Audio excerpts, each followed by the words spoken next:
Hi everybody, tonight we are going to tackle the second half of national income and price determination. Today in class we talked about the multiplier, we talked about marginal propensity to consume and marginal propensity to save. We also talked about the spending multiplier and what it does.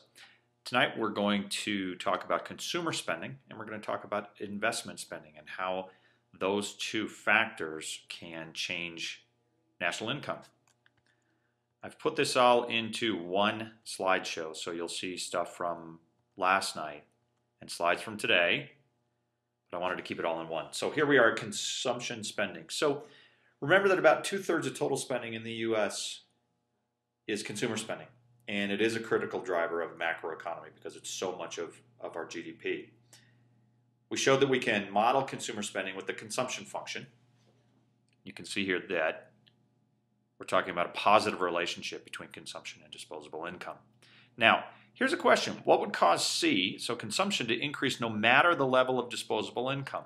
Well, there are several things that can do that and can shift the consumption function upward or downward.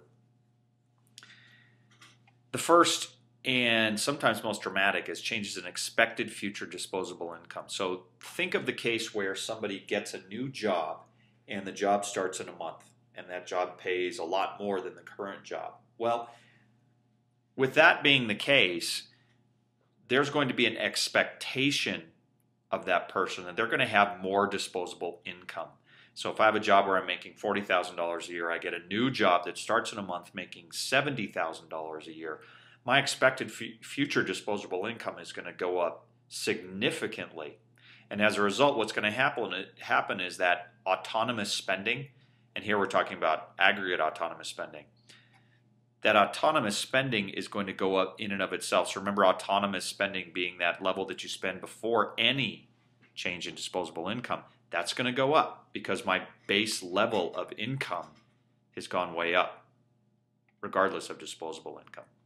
The second is changes in aggregate wealth. So as people feel wealthier or poorer, their consumption function is going to go up or it's going to go down. That, again, relative to this or related to this idea of why changes in expected future disposable income change it. If somebody feels wealthier or they feel they are going to be wealthier in the future, what's going to happen is that base level, that autonomous spending level, is going to increase. If someone has $100,000 in the bank, and they feel like they're going to get more money, they're going to see a shift up in that consumption function. Also, if people own most of their money in the form of stocks and the stock market tanks, the stock market goes down, you're going to see this consumption function go down significantly because even their level of autonomous spending is going to go down. So again, changes in expected future disposable income and changes in aggregate wealth, both can positively or negatively impact the consumption function. Now let's talk about investment spending. Although consumer spending is, of course, much larger than investment spending, and we've seen that 2/3 rule with consumer spending, booms and busts in investment spending can drive the business cycle. Most recessions, in fact, originate as a fall in investment spending, and it's not because that change in investment spending actually impacts the business cycle, it's because of the signals that it sends when investment spending slows down. Let's talk about two aspects of that. The first is the interest rate in investment spending. So let's take an example. A firm is considering building a new factory. It'll increase their sales, but it'll also require borrowing in order to build that factory. Now, the expected return on the investment that they are going to make equals profit, so total revenue minus total cost, divided by investment cost. Now, this investment cost that we're talking about is the market interest rate. So you're dividing something by that investment cost, again, the market interest rate. Interest rate is the cost of borrowed funds, of course. Interest rate is also the cost of investing your own funds because it's income foregone. Let's think about it this way. If I have $100,000 to invest in this new building, I can either use that $100,000 to invest, and that's number two, and in doing so, I forego the opportunity to earn interest on that $100,000, Or I can go out and borrow $100,000, and there the interest rate is the cost of borrowing those funds. Now, the factory will only go ahead, they'll only invest in it if the firm expects a rate of return higher than the cost of the funds, right? If I can't get it, if I can't beat the cost of borrowing the money, there's no reason to borrow money in the first place. So if interest rates rise, fewer projects pass the test. That test of am I going to invest or not? And the result is that investment spending will be lower, or conversely, it will be higher if I think I can beat that test. So therefore, there's a negative relationship between the interest rate and dollars of investment spending. So investment spending increases as interest rates go down and decreases as interest rates go up. And again, investment spending is a component to GDP, so it is going to be a component of economic growth. Now, there are also some factors that will increase investment spending at any interest rate, whether it's higher or whether it's lower. The first is expected future real GDP. So this is all about anticipation. Similar to what we saw here in consumption, changes in expected future disposable income. Betting on the future is another way to think about it. If a firm believes that the economy is really going to take off, they might increase their investment spending, hoping that they'll get more sales. They need to invest to build. So they have to make decisions based on the future. When I talk in class often about all of you having to make decisions based on what you think is going to happen in the future, think of yourself as the CFO of a company like Procter & Gamble trying to decide what to do with the billions of dollars that company has in cash. One of those decisions may be to build a new factory. And you're generally making decisions about things that are going to happen years in the future.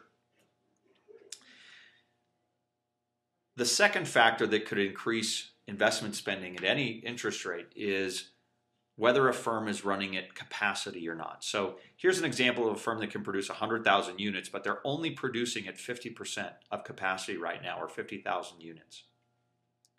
A firm that's in this situation isn't going to be looking at increasing investment, even if the interest rates are really, really attractive. Why? Well, because even if they get more orders, they can fill them with their current production capacity, so the rate of interest has relatively little impact. So here's one where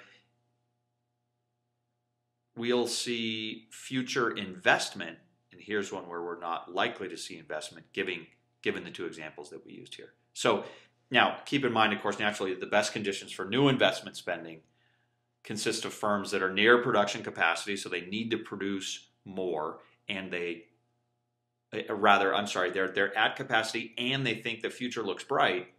Well, that creates great investment conditions because they think they're going to be able to sell more because GDP is going to grow.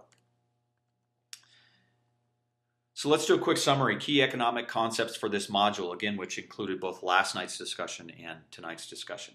First of all, the increase in spending multiplies throughout the economy. Remember the $1,000 that was spent on, I think it was gardening supplies.